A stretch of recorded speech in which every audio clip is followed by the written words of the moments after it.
I'll speak only one issue or one point, that is, what do you mean by peace? I don't think that peace is absence of war. If we define peace versus war, I don't think we can inspire the community relations. Peace is not a graveyard peace. Peace is a condition where we create a vibrant society. A society which is engaged in pursuit of meaning to life and in search of happiness and creating conditions where life is worth living on the planet. We reach a stage where the future of species itself is doubtful. Whether human species will survive the way it's going on, particularly as it is unfolding. One is frightened what is likely to happen.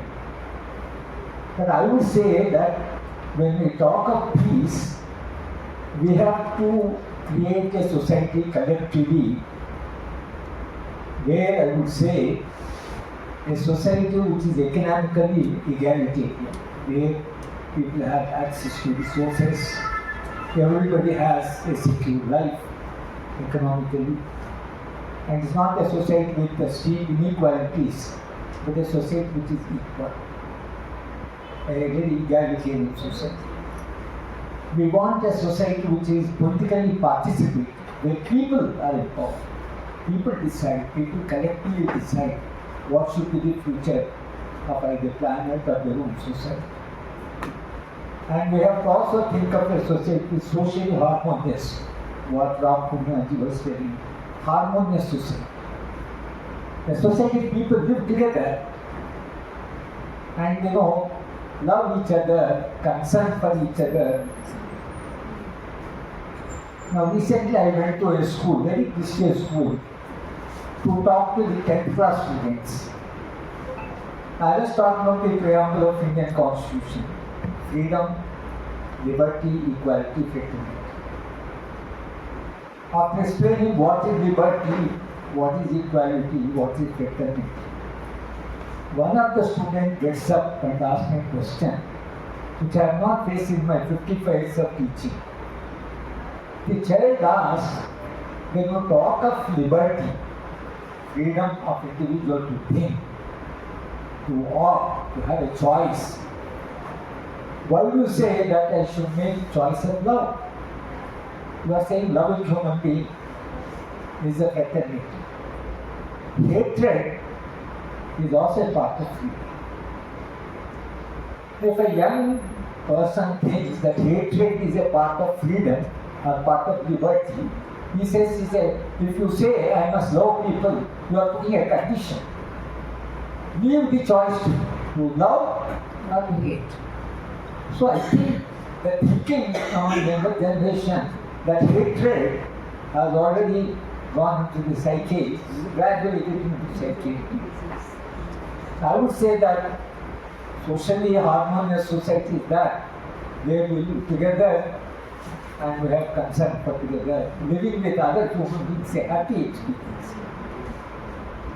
And we should also create society which is morally elevated, moves to the higher levels of morality, higher levels of moral values. And a society which is aesthetically pleasing, a society ecologically sustainable.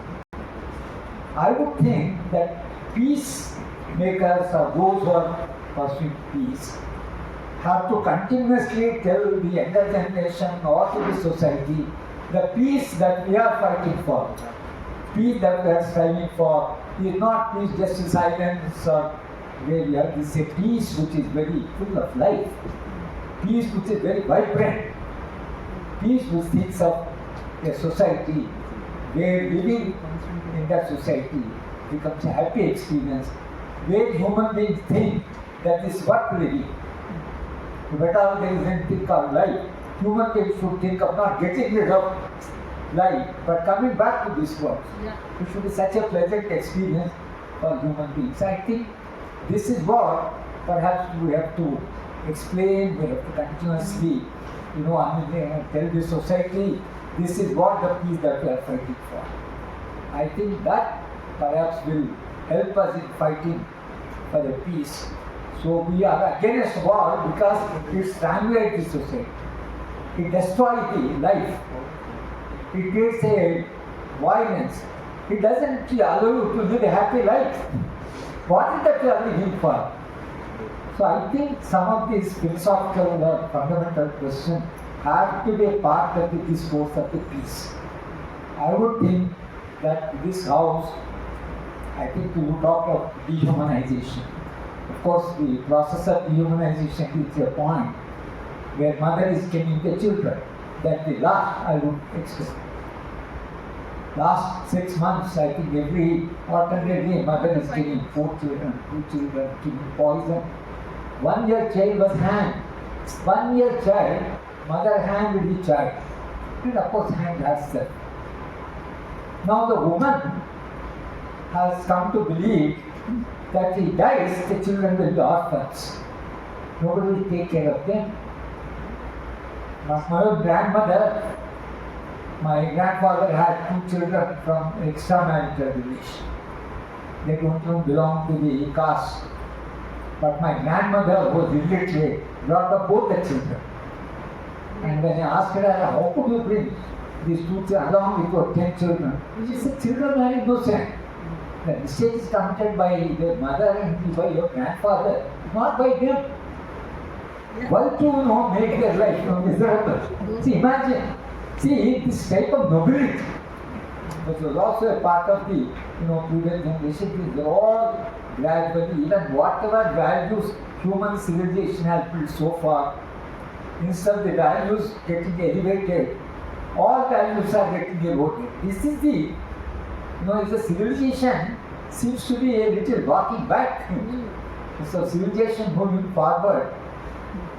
And Hobsbawm, in his book, The 21st Century History, says that America is one society which has not contributed single civilization value for human society. This is one society which destroyed values but has not contributed. Europe contributed, Africa contributed, so different parts of the world contributed to the richness of civilization. But America has not only not contributed but is working negation of the values. And my last observation, I'll stop. When I was in the US in 1970s, we went to see McDonald and Douglas Company, who produces F-16. Now they are producing F-30 or whatever. I was very young. So they gave us a lunch. I just asked this managing director of McDonald and Douglas Company, if mankind or all nations decide to settle the differences through peaceful negotiations, what will happen to our company? Then he said, you are very young. Not only will we produce weapons, we will produce wars also. First I produce a war and then I produce a weapon, create the demand for my weapon. That's where exactly America is doing now. With this war, what they are doing, they created so much of demand for weapons. Every nation today is in search of weapons. Every nation thinks you should be a weapon to the hilt. I think that's where they are stuck. That's the reason why people like Mazhar, they have been doing this. We are happy that this evening we are all sitting and talking of peace. But that peace, where human life is concerned of. Thank you. Thank you very much, sir.